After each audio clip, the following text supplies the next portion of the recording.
नमस्कार दोस्तों, स्वागत है आपका प्रतियोगिता हाउस यूट्यूब चैनल में। दोस्तों आज हम पढ़ने जा रहे हैं NCERT geography chapter number 2 class 6 की एनसीईआरटी की बुक हम लोग पढ़ रहे हैं और ये उस सीरीज में चैप्टर नंबर 2 दूसरा लेक्चर है। कल हमने चैप्टर नंबर 1 पढ़ा था। दोस्तों कल के सीरीज में वीडियो में वॉइस का थोड़ा प्रॉब्लम था। वीडियो अपलोड करने के बाद मुझे पता लगा कि वॉइस का थोड़ा प्रॉब्लम है, बट आप उसके साथ थोड़ा सा कोऑपरेट कीजिएगा। आगे से मैं ध्यान रखूंगा वीडियो अपलोड करने से पहले कि वॉइस का कोई प्रॉब्लम ना हो। तो चलिए स्टार्ट करते हैं चैप्टर नंबर 2। हमारा आज का चैप्टर नंबर 2 है ग्लोब और लैटिट्यूड एंड लॉन्गिट्यूड। लैटिट्यूड को हिंदी में बोलते हैं अक्षांश और लॉन्गिट्यूड को हिंदी में बोलते हैं देशांतर। हिंदी माध्यम के जो भी स्टूडेंट्स इस लेक्चर को देख रहे हैं या सुन रहे हैं, मैं कोशिश करूंगा कि उनके लिए जितने भी वर्ड्स, टिपिकल वर्ड्स से जितने भी की वर्ड्स हैं उनकी हिंदी में उनको बताता चलूंगा। वो अगर चाहें तो उसको नोट डाउन कर सकते हैं। इसकी जो पीडीएफ फाइल आपको मिलेगी उसके अंदर आप उसको नोट डाउन कर सकते हैं, या अलग से अगर वो नोट्स बनाना चाहें, क्योंकि मैं हिंदी में तो बोल ही रहा हूँ, तो अगर वो अलग से नोट्स बनाना चाहें तो अलग से भी नोट्स बना सकते हैं। चलिए शुरू करते हैं। सबसे पहले हमारा जो पॉइंट आता है वो आता है ग्लोब। ग्लोब क्या होता है? दोस्तों ये चित्र आप अगर देख रहे हैं तो ये ग्लोब है। ग्लोब होता है पृथ्वी की छोटी मूल संरचना। जिस तरह की हमारी पृथ्वी होती है उसी का छोटा रूप होता है ग्लोब। दोस्तों ग्लोब में अगर आप देखें तो यहाँ पे एक पिन नुमा कुछ इसके अंदर गड़ा हुआ है और इस तरफ से भी ये पिन के थ्रू जुड़ा हुआ है। अगर हम इस पॉइंट से और इस पॉइंट को मिलाते हुए एक रेखा खींच दें तो इस रेखा को हम कहेंगे एक्सेस। जो हमारी एक्चुअल पृथ्वी है उसके बीचों बीच भी इसी तरह की एक इमेजिनरी लाइन है। वो कोई दिखने वाली लाइन नहीं है या एक्चुअल लाइन नहीं है, वो एक इमेजिनरी लाइन है जिस लाइन के ऊपर हमारी जो पृथ्वी है वो रोटेट करती है। इसी लाइन को बोलते हैं हम उसका एक्सेस, यानी पृथ्वी का एक्सेस, जिसको हिंदी में हम बोलते हैं धुरी। इस धुरी पर ही जो हमारी पृथ्वी है वो रोटेट करती है और हमारी पृथ्वी वेस्ट से ईस्ट की तरफ रोटेट करती है। ये वेस्ट डायरेक्शन हो गई दिशा और ये ईस्ट डायरेक्शन हो गई। तो हमारी पृथ्वी है जो वो एंटी क्लॉकवाइज डायरेक्शन में मूव करती है, यानी रोटेट करती है, जिसको हम बोलते हैं पृथ्वी का परिभ्रमण। तो जो हमारी पृथ्वी है, ये जो ग्लोब है, ये प्रोटोटाइप है, यानी छोटी मूल संरचना है पृथ्वी की, और इसके ऊपर वर्ल्ड का मैप छपा होता है। वर्ल्ड के मैप को हम इसके ऊपर रोटेट करके देख सकते हैं। ये हमारा इंडिया है। यहाँ पे इधर ये यहाँ पे बंगाल की खाड़ी है, ये अरेबियन सी है, अरब सागर, और ये यहाँ पे हिंद महासागर है। बाकी ये इंडियन ओशन लिखा हुआ है। बाकी जितने भी पृथ्वी के ऊपर जगह हैं, चाहे वो थल या फिर जल, कोई भी पॉइंट या कोई भी जगह अगर आप देखना चाहिए तो ग्लोब पे आसानी से देख सकते हैं। दोस्तों ये जो ग्लोब है, यानी हमारी जो पृथ्वी है, उसके बीचों बीच जिस तरह से ये बीच में यानी धुरी उसकी एक इमेजिनरी लाइन है, उसी प्रकार से पृथ्वी के बीचों बीच एक और इमेजिनरी लाइन है। ये जो डॉटेड लाइन जहाँ पे मैं अपना कर्सर चला रहा हूँ, ये जो डॉटेड लाइन है पृथ्वी के बीचों बीच ये डॉटेड लाइन है, और ये पृथ्वी को दो बराबर भागों में बांटती है, एक ये वाला पार्ट और दूसरा ये वाला पार्ट। दोस्तों इसी इमेजिनरी लाइन को हम कहते हैं इक्वेटर। यहाँ पे देखिए आप, इसी इमेजिनरी लाइन को हम कहते हैं इक्वेटर, और हिंदी में इसको हम बोलते हैं विषुवत रेखा। हिंदी में हम इसको बोलते हैं विषुवत रेखा, या 0 डिग्री अक्षांश भी हम इसको बोलते हैं। 0 डिग्री अक्षांश, 0 डिग्री अक्षांश हम इसको इसलिए बोलते हैं क्योंकि जिस अक्षांश से होकर ये रेखा गुजरती है उसको 0 डिग्री बोलते हैं। दोस्तों ये जो रेखा है 0 डिग्री अक्षांश या विषुवत रेखा या इक्वेटर, आप कुछ भी कह लीजिए, ये पृथ्वी को दो बराबर भागों में बांटती है। ऊपर वाला जो पोर्शन है इसको हम कहते हैं नॉर्दर्न हेमिस्फेयर, और हिंदी में अगर बात करें तो उत्तरी ध्रुव, उत्तरी गोलार्ध। और जो नीचे वाला पोर्शन है इसको हम कहते हैं दक्षिणी गोलार्ध यानी सदर्न हेमिस्फेयर।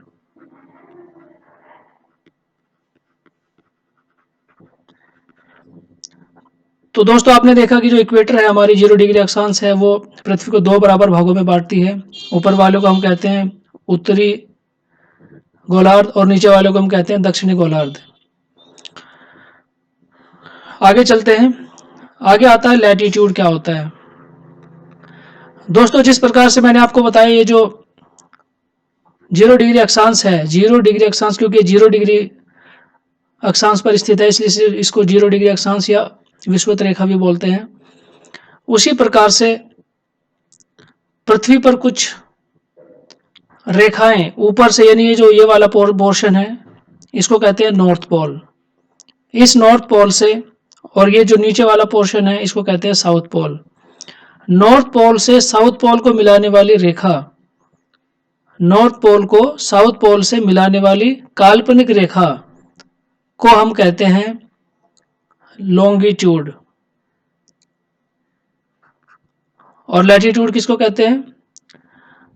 0 डिग्री अक्षांश पर स्थित 0 डिग्री अक्षांश पर स्थित काल्पनिक रेखा उसको हम कहते हैं अक्षांश रेखा यानी 0 डिग्री अक्षांश रेखा।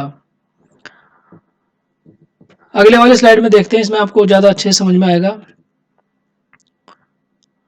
ये हमारा यहाँ पे जैसे मैंने आपको बताया था कि जो हमारी पृथ्वी है वो ध्रुवों पे कुछ चपटी है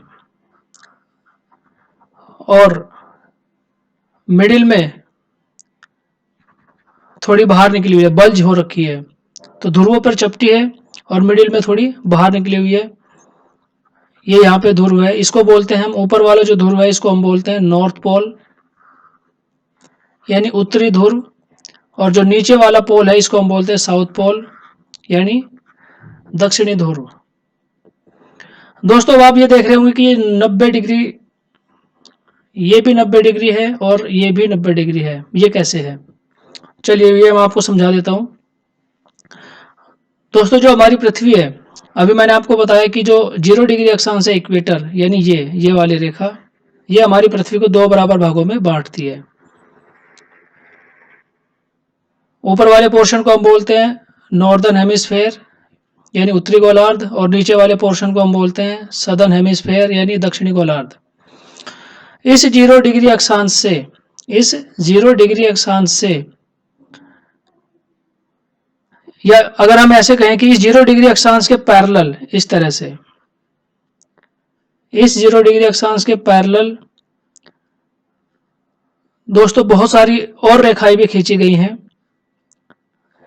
जो स्टार्ट होती है 0 डिग्री से, फिर 1 degree, 2 degree, 3 degree, 4 degree, 5 degree और ऐसे ऐसे करके बढ़ती हुई जाती है और यहां तक यानी नॉर्थ पोल तक जब पहुंचती है तो कितना होता है 90 डिग्री।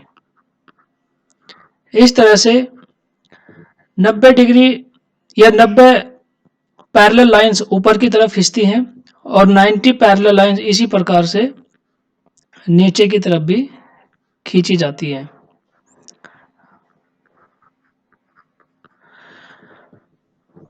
तो इस प्रकार हमने देखा कि जो हमारे इक्वेटर है यानी विषुवत रेखा है उसके पैरेलल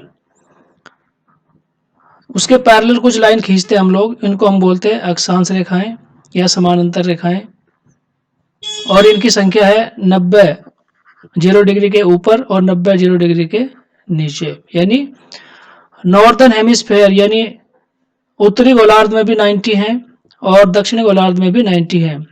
तो इस प्रकार से अगर हम इनको काउंट करें कि टोटल कितनी अक्षांश रेखाएं हैं, तो 90 + 90 = 180 और इसमें आप एक और ऐड कर दीजिए 0 डिग्री अक्षांश रेखा, तो टोटल अक्षांश रेखाएं हो जाएंगी कितनी 181। इसको आप याद रखिएगा। चलिए कुछ और चीजें देख लेते हैं इसमें। ये तो हमारा 0 डिग्री अक्षांश था। इसके ऊपर 23.5 डिग्री पर यानी यहाँ पे अगर आप मान के चलें कि 1 2 3 4 और यहाँ तक अगर हम माने कि 23.5 डिग्री तक हम पहुंच जाएं, तो 23.5 डिग्री यानी 0 डिग्री अक्षांश से ऊपर 23.5 डिग्री अक्षांश पर हमारा आता है ट्रॉपिक ऑफ कैंसर, जिसको हम कहते हैं ट्रॉपिक ऑफ कैंसर, जिसको हम कहते हैं कर्क रेखा।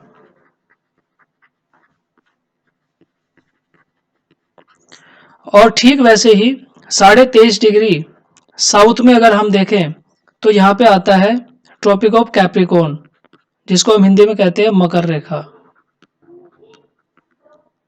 जिसको हम हिंदी में कहते हैं मकर रेखा।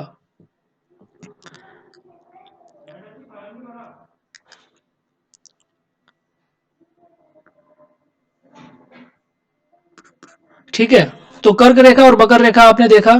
तो ट्रॉपिक ऑफ कैप्रिकॉर्न यानी साउथ में 23.5 डिग्री, उसको हम ट्रॉपिक ऑफ कैप्रिकॉर्न या मकर रेखा कहते हैं, और नॉर्थ में 23.5 डिग्री, उसको हम ट्रॉपिक ऑफ कैंसर या कर्क रेखा हम लोग उसको बोलते हैं। चलिए आगे चलते हैं।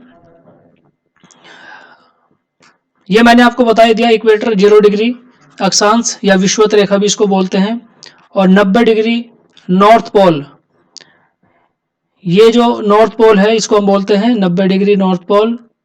नॉर्थ पोल यानी उत्तरी ध्रुव, और 90 डिग्री साउथ पोल, क्योंकि 90 डिग्री अक्षांश पर स्थित है इसलिए हम इसको बोलते हैं 90 डिग्री साउथ पोल या दक्षिणी ध्रुव। उसके बाद ट्रॉपिक ऑफ कैंसर मैंने आपको बताया 23.5 डिग्री नॉर्थ, यानी इक्वेटर या विषुवत रेखा के नॉर्थ में 23.5 डिग्री, इसको हम कहते हैं ट्रॉपिक ऑफ कैंसर या कर्क रेखा। और उसके बाद आता है ट्रॉपिक ऑफ कैप्रिकॉर्न, यानी 0 डिग्री अक्षांश विषुवत रेखा के साउथ में 23.5 डिग्री जो रेखा है उसको हम कहते हैं ट्रॉपिक ऑफ कैप्रिकॉर्न या मकर रेखा। अब 2 पैरेलल लाइंस और आती हैं।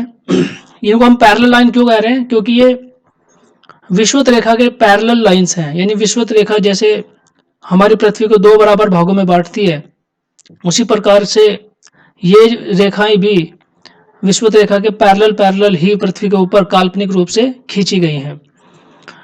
2 रेखाएं और आती हैं, एक आता है आर्कटिक सर्किल।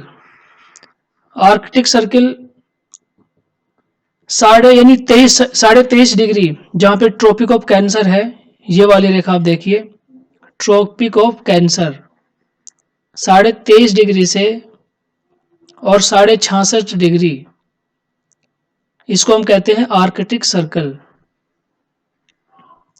इसको हम कहते हैं आर्कटिक सर्कल। हिंदी में अगर हम बात करें तो इसको हम कहते हैं विषुवत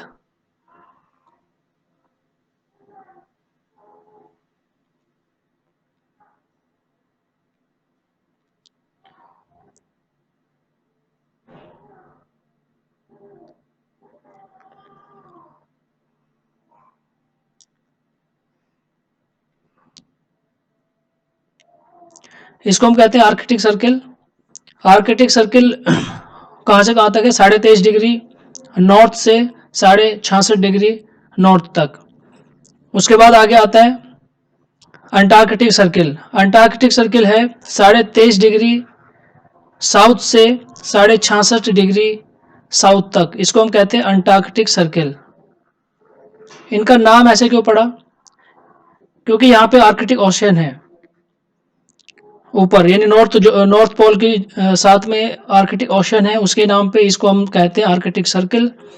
और यहाँ पे अंटार्कटिक द्वीप है, महाद्वीप, एक अंटार्कटिक महाद्वीप है, जिसके नाम पे इसका नाम पड़ा है अंटार्कटिक सर्किल। आगे चलते हैं दोस्तों। अब आगे आता है टॉरिड जोन। टॉरिड जोन को हिंदी में अगर हम बात करें तो कहते हैं, जोन को कहते हैं कटिबंध, और टॉरिड जोन मतलब उष्ण कटिबंध। चलिए देख लेते हैं। जो पृथ्वी है उसको 3, एनसीईआरटी के हिसाब से उसको 3 जोन में बांटा हुआ है। सबसे पहले आता है टॉरिड जोन, उसके बाद आता है टेम्परेट जोन, और उसके बाद आता है फ्रिजिड जोन। टॉरिड जोन को हिंदी में बोलते हैं उष्ण कटिबंध, टेम्परेट जोन को हिंदी में बोलते हैं शीतोष्ण कटिबंध, और फ्रिजिड जोन को हिंदी में बोलते हैं शीत कटिबंध। चलिए इनका मेजरमेंट देख लेते हैं कहाँ से कहाँ तक आता है। दोस्तों हमने आपको बताया कि ये जो इक्वेटर है, इक्वेटर 0 डिग्री पे स्थित है, और इक्वेटर के 23.5 डिग्री नॉर्थ और 23.5 डिग्री साउथ, ये जो जोन है 23.5 डिग्री नॉर्थ और 23.5 डिग्री साउथ के बीच में जो जोन पड़ता है, इसी जोन को हम बोलते हैं टॉरिड जोन, और इसको हम कहते हैं उष्ण कटिबंध। अब इसको हम उष्ण कटिबंध क्यों बोलते हैं, चलिए इसको हम थोड़ा समझा देते हैं। दोस्तों ये ऐसा जोन है जहाँ पे सूर्य की किरणें पूरे साल सीधी पड़ती हैं। अगर ये पृथ्वी आप मान लें, यानी ये आप टॉरिड जोन मान लें, 23.5 डिग्री नॉर्थ से 23.5 डिग्री साउथ के बीच का जोन अगर इसको आप माने, और इसको थोड़ी देर के लिए आप इमेजिन कीजिए कि सूर्य से निकलने वाला प्रकाश है। तो दोस्तों ये सूर्य से निकलने वाला प्रकाश इस वाले जोन में बिल्कुल सीधा पड़ता है और ये इतने ही पोर्शन को कवर करता है। ये सूर्य से निकलने वाला प्रकाश है, ये टॉर्च आप एक तरह से मान लें, टॉर्च, और टॉर्च से निकलने वाला जो प्रकाश है वो इस जोन को, ये कौन सा जोन है, टॉरिड जोन, टॉरिड जोन, या आप इसको बोल सकते हैं उष्ण कटिबंध। तो सूर्य से निकलने वाला जो प्रकाश है वो सीधा पड़ता है, साल भर में किसी न किसी एक दिन या किसी न किसी एक समय इस जोन में सीधा अपनी रोशनी डालता है। इसी वजह से इस जोन में हमेशा उच्च ताप का मौसम बना रहता है, इसीलिए इसको बोलते हैं हम टॉरिड जोन या फिर उष्ण कटिबंध।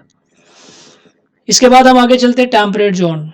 ये टेम्परेट जोन इससे कैसे अलग है और भिन्न है।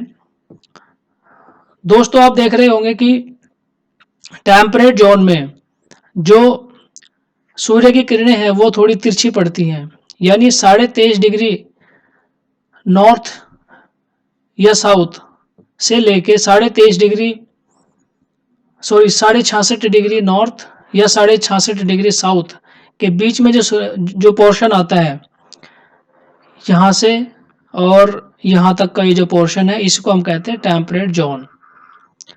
इसकी क्या खास बात है, इसकी खास बात यह है दोस्तों कि ये थोड़ा सा तिरछा होता है, और जब ये तिरछा होगा तो आप इमेजिन कीजिए इसको, आप ये जो टॉर्च है इससे निकलने वाली जो रोशनी है वो इस के ज़्यादा पोर्शन को कवर करेगी। क्यों ज़्यादा पोर्शन को क्यों कवर करेगी, क्योंकि ये इसके ऊपर तिरछी पड़ती है, और यही रीज़न है कि सूर्य से निकलने वाला जो प्रकाश है वो टेम्परेट जोन में तिरछा पड़ता है, सीधा नहीं पड़ता, जिसके कारण वहाँ पे ज़्यादा गर्मी नहीं होती, ज़्यादा ऊष्मा प्राप्त नहीं होती, और वहाँ का जो टेम्परेचर है वो टॉरिड जोन की अपेक्षा कम होता है। तो यही डिफरेंस है टॉरिड जोन में और टेम्परेट जोन में। टॉरिड जोन में सूर्य का प्रकाश सीधा पड़ता है और टेम्परेट जोन में सूर्य का प्रकाश सीधा नहीं पड़ता है, तिरछा पड़ता है, इसीलिए वहाँ पर ज़्यादा गर्मी नहीं होती। इसलिए उसको बोलते हैं, टेम्परेट जोन को हम बोलते हैं शीतोष्ण कटिबंध और टॉरिड जोन को हम बोलते हैं उष्ण कटिबंध। नेक्स्ट आता है फ्रिजिड जोन। फ्रिजिड जोन क्या होता है, फ्रिजिड जोन दोस्तों 66.5 डिग्री नॉर्थ या 66.5 डिग्री साउथ से लेके 90 डिग्री, यानी नॉर्थ पोल यहाँ पे 90 डिग्री पर है और यहाँ पे साउथ पोल ये भी 90 डिग्री पर है। तो 66.5 डिग्री नॉर्थ से लेके 90 डिग्री नॉर्थ या 66.5 डिग्री साउथ से लेके 90 डिग्री साउथ के बीच में जो पोर्शन आता है उसको हम बोलते हैं फ्रिजिड जोन। और वहाँ पे आप ये मान के चलिए कि साल भर बर्फ जमी रहती है, वहाँ पे सूर्य की किरणें बिल्कुल तिरछी पड़ती हैं, क्षैतिज से बिल्कुल ऊपर नहीं जा पाती, जिस कारण से वहाँ पे हीट प्राप्त नहीं हो पाती, वहाँ पर गर्मी नहीं होती और पूरे साल भर वहाँ पर बर्फ जमा रहता है। तो दोस्तों इस प्रकार से हमने डिस्कस किया 3 जोन को, पृथ्वी को 3 जोन्स में बांटा हुआ है, टॉरिड जोन उष्ण कटिबंध, टेम्परेट जोन शीतोष्ण कटिबंध और फ्रिजिड जोन शीत कटिबंध। चलिए आगे चलते हैं। अब आता है लॉन्गिट्यूड। अभी तक हमने पढ़ा था लैटीट्यूड क्या होता है, लैटीट्यूड क्या होता है, और अभी हम पढ़ेंगे लॉन्गिट्यूड क्या होता है। दोस्तों अभी मैंने आपको बताया था कि ये हमारी पृथ्वी है जो ध्रुवों पर थोड़ी चपटी है और साइड में थोड़ी उभरी हुई है। तो इसके 2 ध्रुव हैं, एक नॉर्थ पोल और एक साउथ पोल। बीच में एक काल्पनिक रेखा है जो पृथ्वी को दो बराबर भागों में बांटती है। ऊपर वाले पोर्शन को हम कहते हैं उत्तरी गोलार्ध और नीचे वाले पोर्शन को हम कहते हैं दक्षिणी गोलार्ध।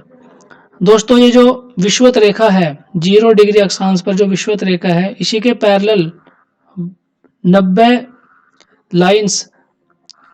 लाइनें उत्तरी गोलार्ध में खींची हुई हैं और उसी तरह से 90 लाइनें दक्षिणी गोलार्ध में खींची हुई हैं। इन पैरेलल लाइंस को तो हम कहते हैं अक्षांश रेखाएं। इन पैरेलल लाइंस को हम कहते हैं अक्षांश रेखाएं। बट अभी हमने पढ़ना है लैटिट्यूड, लॉन्गिट्यूड। लॉन्गिट्यूड मतलब हिंदी में इनको बोलते हैं देशांतर रेखाएं। दोस्तों जिस प्रकार से अक्षांश रेखाएं पृथ्वी के ऊपर खींची हुई हैं, उसी प्रकार किसी भी लोकेशन या किसी भी जगह का पता एग्जैक्ट पता करने के लिए हमें लॉन्गिट्यूड या देशांतर रेखाओं का भी होना बहुत आवश्यक है। इसके लिए क्या किया गया है, नॉर्थ पोल से लेके साउथ पोल के बीच में, नॉर्थ पोल से लेके साउथ पोल के बीच में कुछ काल्पनिक रेखाएं इस तरह से खींची हुई है सेमी सर्किल में। इस तरह से ड्राइंग थोड़ी अच्छी नहीं है, आप बस समझने के पर्पज से देख लीजिए। नॉर्थ पोल से लेके साउथ पोल तक इमेजिनरी लाइन खींची हुई है और नॉर्थ पोल और साउथ पोल को मिलाने वाली इन्हीं इमेजिनरी लाइंस को हम कहते हैं लॉन्गिट्यूड या देशांतर रेखाएं। एक बार फिर रिपीट करता हूं, जिस प्रकार से विषुवत रेखा के पैरेलल 90 डिग्री साउथ पोल और 90 डिग्री नॉर्थ पोल तक इमेजिनरी लाइंस खींची हुई है, उनको हम कहते हैं अक्षांश रेखाएं। उसी प्रकार नॉर्थ पोल को साउथ पोल से मिलाने वाली कुछ इमेजिनरी लाइंस पृथ्वी के ऊपर खींची हुई है, उन इमेजिनरी लाइंस को हम कहते हैं लॉन्गिट्यूड या देशांतर रेखाएं। उसके बाद हम चलते हैं 0 डिग्री ग्रीनविच। इसका नाम आपने सुना ही होगा, ग्रीनविच लंदन। तो दोस्तों जो सबसे पहली लाइन खींची गई थी, यानी वहां पे एक ब्रिटिश रॉयल ऑब्जर्वेटरी है, यानी इसको हम 0 डिग्री याम्योत्तर बोलते हैं। इस याम्योत्तर से हम समय को निर्धारित करते हैं। 0 डिग्री से, ये जो 0 डिग्री याम्योत्तर है जो लंदन के ग्रीनविच से होकर गुजरती है, ये हमारे पृथ्वी को या ग्लोब को दो बराबर भागों में बांट देती है। और वो दो बराबर भाग कौन से हैं, इसको मैं दोबारा से यहाँ पे ड्रॉ कर देता हूँ। आप मान के चलें कि ये हमारा यहाँ पे 0 डिग्री याम्योत्तर है, यहाँ से ये 0 डिग्री याम्योत्तर है और यहाँ पे आपका ग्रीनविच लंदन है।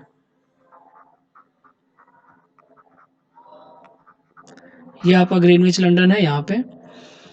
तो आप मान के चलिए कि ये जो 0 डिग्री याम्योत्तर है, ये पृथ्वी को दो बराबर भागों में बांटती है, एक ये वाला पोर्शन और एक ये वाला पोर्शन। इस वाले पोर्शन को हम कहते हैं, इस वाले पोर्शन को हम कहते हैं पूर्वी गोलार्ध, पूर्वी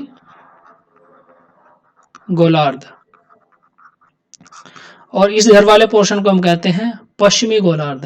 यानी 0 डिग्री याम्योत्तर पृथ्वी को दो बराबर भागों में बांटती है, पूर्वी गोलार्ध में और पश्चिमी गोलार्ध में।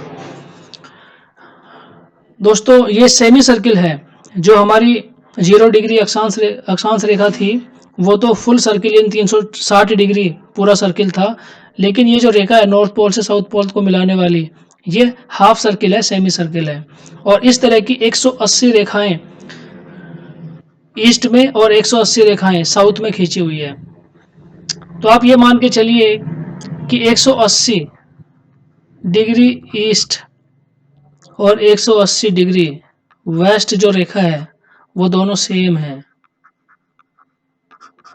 क्योंकि जब हम यहां से काउंट करना शुरू करेंगे 0, फिर 1, फिर 2, फिर 3, फिर 4, इस तरह से जब आप यहां से काउंट करना स्टार्ट करेंगे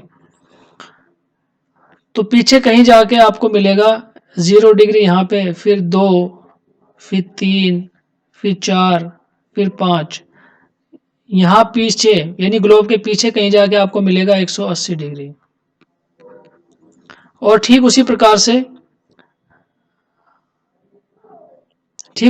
से उत्तरी गोलार्ध में आप 0 के बाद में 1, 2, 3, 4, 5, और जब आप पूरी 180 रेखाएं खींचेंगे तो इधर यानी पश्चिमी गोलार्ध में जो आपने 180 रेखा खींची थी और उत्तरी गोलार्ध में जो आपने 180 रेखा खींची है, जब आप 180वीं रेखा पर जाएंगे तो 180वीं रेखा पूर्वी गोलार्ध से होते हुए भी और पश्चिमी गोलार्ध से होते हुए भी 180वीं रेखा एक ही रेखा होगी।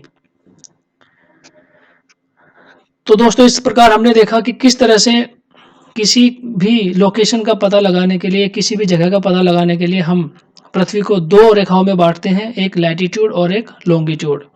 लैटीट्यूड में 0 डिग्री अक्षांश रेखा के पैरेलल रेखाएं 360 डिग्री एक पूरा वर्त बनाती हैं और लॉन्गिट्यूड में हाफ सर्किल बनाते हुए 180 रेखाएं पृथ्वी के ऊपर खींची हुई हैं।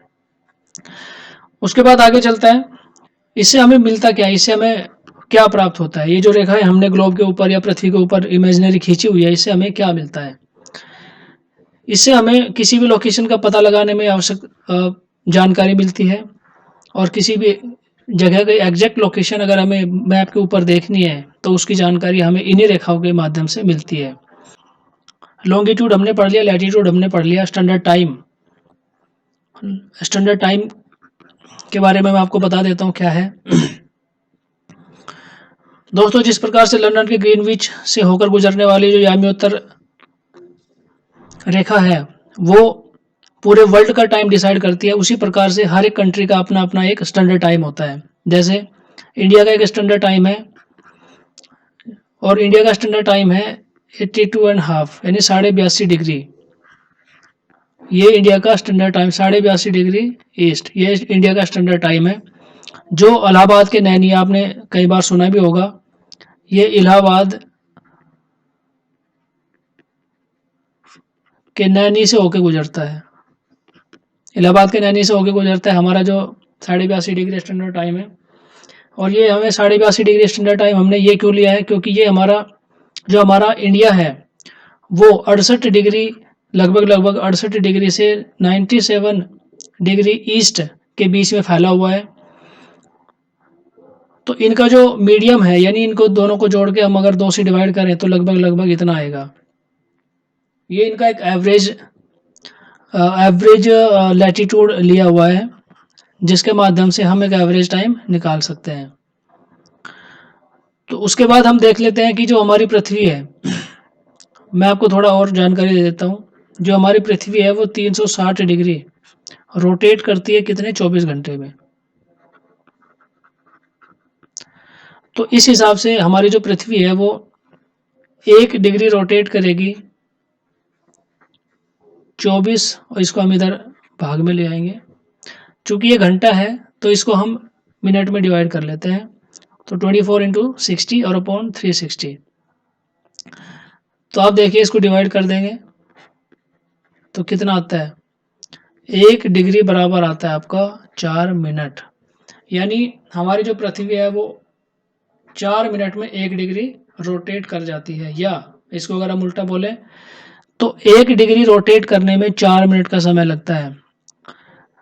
तो अगर हम ये मान के चलें कि ये 68 डिग्री ईस्ट है और ये 97 डिग्री ईस्ट है, तो इन दोनों के बीच का जो मीन टाइम है वो कितना है, लगभग 30 डिग्री आएगा। क्योंकि ये यहाँ पे पॉइंट्स में नहीं दिया हुआ, एग्जैक्टली दिया हुआ है, ये इधर भी एग्जैक्टली नहीं दिया हुआ है, पॉइंट्स में है। तो 30 डिग्री का दोनों के बीच में डिफरेंस है। यानी भारत का जो वेस्टर्न वाला पोर्शन है गुजरात का यहाँ पे, और ईस्टर्न वाला पोर्शन है अरुणाचल प्रदेश का यहाँ पे, इन दोनों के बीच में लगभग 30 डिग्री का डिफरेंस है। यानी जो हमारा भारत है वो 30 डिग्री में फैला हुआ है, 68 डिग्री के बाद में और 97 डिग्री तक लगभग 30 डिग्री में फैला हुआ है।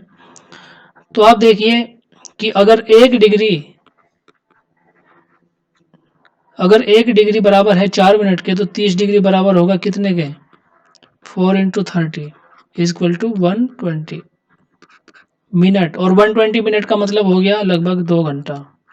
इससे ये निष्कर्ष निकलता है कि अरुणाचल प्रदेश के इस पोर्शन या इस जगह पे रहने वाला व्यक्ति और गुजरात के इस जगह पे रहने वाला व्यक्ति, इन दोनों के समय में 2 घंटे का डिफरेंस होगा। यहाँ पे सूरज अगर 6 बजे निकलता है तो यहाँ यहाँ पे सूरज अगर 6 बजे निकलेगा तो ये इससे 2 घंटा पीछे होगा, यानी यहाँ पे सूरज 8 बजे दिखेगा। तो इस प्रकार से ये 2 घंटे का डिफरेंस होता है हमारे पूर्वोत्तर राज्य में और हमारे जो साउथ के वेस्ट का जो राज्य है गुजरात, वहाँ पे। तो दोस्तों इस प्रकार से हमने टाइम जोन को डिस्कस किया कि हमारा जो टाइम जोन है वो कितने डिग्री में बटा हुआ है, वो 30 डिग्री में बटा हुआ है। यानी हमारा जो वेस्ट वाला पोर्शन है और ईस्ट वाला पोर्शन है, दोनों के बीच में 30 डिग्री का डिफरेंस है। और उस 30 डिग्री के डिफरेंस होने के कारण ईस्ट वाले राज्य में रहने वाला व्यक्ति और वेस्ट वाले राज्य में रहने वाला व्यक्ति, उनके दोनों के टाइम के बीच में 2 घंटे का डिफरेंस कैसे आता है, ये हमने इस कैलकुलेशन से देखा। अब कुछ क्वेश्चंस डिस्कस कर लेते हैं जो हमने पढ़ा है पीछे, उसके आधार पर हम कुछ क्वेश्चंस डिस्कस कर लेते हैं। प्रमुख यामयोत्तर का मान है, प्रमुख यामयोत्तर 0 डिग्री, इसको हम विषुवत रेखा भी बोलते हैं, ये 0 डिग्री रेखा भी बोलते हैं। शीत कटिबंध किसके नज़दीक पाया जाता है? शीत कटिबंध किसके नज़दीक पाया जाता है? बताइए किसके नज़दीक पाया जाता है शीत कटिबंध? देखिए विषुवत व्रत तो हमने देखा था कि ये ग्लोब है तो बीचों बीच जाने वाला विषुवत व्रत है, इसके ऊपर 23.5 डिग्री पे ये कर्क रेखा है। तो शीत कटिबंध कहाँ पाया जाएगा? ध्रुवों पर। देशांतरों की कुल संख्या है, बताइए देशांतरों की कुल संख्या कितनी है? 180। दक्षिण ध्रुव व्रत स्थित है, दक्षिणी ध्रुव व्रत स्थित है कहाँ पे होगा? ऑफिशियली कहाँ पे होगा? दक्षिणी गोलार्ध में। और ग्रिड किसका जाल है? अभी मैंने आपको समझाया था, ग्रिड बना के